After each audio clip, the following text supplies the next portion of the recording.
এবার কি ভেস্তে যেতে চলেছে পুজো? দেখা যাবে না সুসজ্জিত মণ্ডপ বা আলোকসজ্জা? সাদামাটা মণ্ডপে নমনম করে সারতে হবে বাঙালির শ্রেষ্ঠ উৎসব। কেন এ কথা? আসলে পুজোর আর বেশি দিন বাকি নেই। বহুদিন আগেই কাজে হাত দিলেও এতটুকু কাজ এগোতে পারছেন না মণ্ডপ শিল্পীরা। কারণ অতি বৃষ্টিতে মণ্ডপ তৈরির জায়গাগুলো কার্যত পুকুরে পরিণত হয়েছে। এখন বৃষ্টি থামার নাম পর্যন্ত নেই। শিল্পীরা যে কাজগুলো করছেন তাও নষ্ট হয়ে যাচ্ছে। প্রতি বছর এই সময় যেখানে যুদ্ধকালীন তৎপরতায় কাজ চলে, এখন সেখানে শুধুমাত্র বাঁশের কাঠামো দাঁড়িয়ে আছে। পুজোকর্তারা তাকিয়ে আছে আকাশের দিকে। পুজো নিয়ে সারা বছর ধরে বহু পরিকল্পনা করে পুজো উদ্যোক্তারা। কোথাও থিমে বাজিমাত করার প্রতিযোগিতা, কোথাও বা সাবেকিয়ানার ঐতিহ্য। কিন্তু এবার সবার ইচ্ছায় জল ঢেলেছে বৃষ্টি। তবুও আশায় বুক বেঁধেছে পুজো উদ্যোক্তারা। প্রত্যেকেই মনে করছেন এবার বন্ধ হবে বৃষ্টি, সব কিছু ভালোই ভালোই মিটে যাবে। এবারে ভাবনা, প্রতিবারই আমরা বিভিন্ন রকম, কখনো কোনো বিখ্যাত মন্দির একটা না, কখনো একটা অন্য কোনো প্রেক্ষাপট, সেটা পরিবেশের উপর হতে পারে।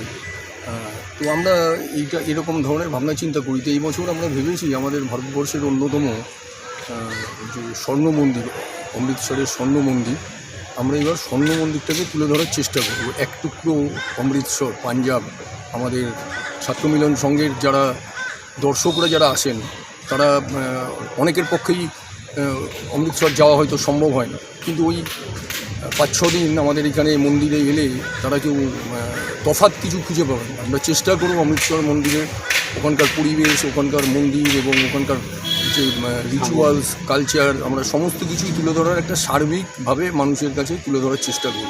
অন্যান্য বারে রেকর্ড এবার ছাপিয়ে যাবে, কারণ এই বছর পুজোর সঙ্গে যে সামগ্রিক ব্যাপারটা, যখন পুজোর উদ্বোধন হবে, এবছর আমাদের পুজোর উদ্বোধন তৃতীয়ার দিন হচ্ছে। তো তৃতীয়ার দিন উদ্বোধন হবে, আমাদের রাজ্যের সম্মানীয় মন্ত্রী অরূপ রায় শুভ উদ্বোধন করবেন। আরও অন্যান্য অনেক সম্মানীয় অতিথিরা থাকবেন, আমাদের সাংসদ থেকে শুরু করে আমাদের বিধায়করা সবাই থাকবেন। তো সব মিলিয়ে তারপর যখন সোশ্যাল মিডিয়ায় সব প্রচার হবে, যখন দেখবে, তো সুতরাং পুজোর সপ্তমী, অষ্টমী, নবমী, দশমী মানুষের ঢল এবছরও গতবারের রেকর্ডকে ছাড়িয়ে। কারোর কোনো উপায় নেই। তো প্রকৃতি, বৃষ্টি হচ্ছে, এবার একটু বেশি বৃষ্টি হচ্ছে, তো সুতরাং বৃষ্টি হলে কিছু করার নেই। এটা যখনই হয় তখনই সমস্যায় পড়েন যারা পুজোর ধর্মকর্তা, যারা পুজো পরিচালনা করেন, তাদের সমস্যা হয়। কিন্তু মায়ের আশীর্বাদে সবটাই ঠিক হয়ে যায়। আমি সকলকে অভিনন্দন জানাবো, সমস্ত মা ভাই বোনেদের, সমস্ত বয়োজ্যেষ্ঠ মানুষকে। দুর্গাপুজো আমাদের বাঙালির শ্রেষ্ঠ পুজো।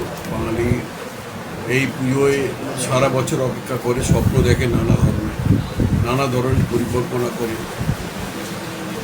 সুতরাং পুজো সকলের ভালো কাটুক, এবং পুজোর কটা দিন ওয়েদারটা যেন ভালো কাটে, ঈশ্বরের কাছে প্রার্থনা করি পুজোয় সকলে যেন ঠাকুর দেখতে পায় ভালো করে।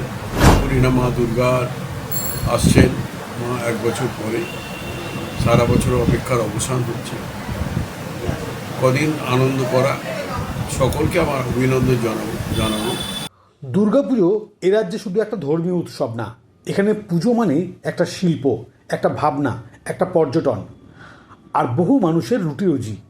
তাই সকলে আকাশের দিকে তাকিয়ে রয়েছে, কখন কালো মেঘ সরে নীল আকাশে সাদা মেঘের ভেলা ভাসবে সেটা দেখার জন্য।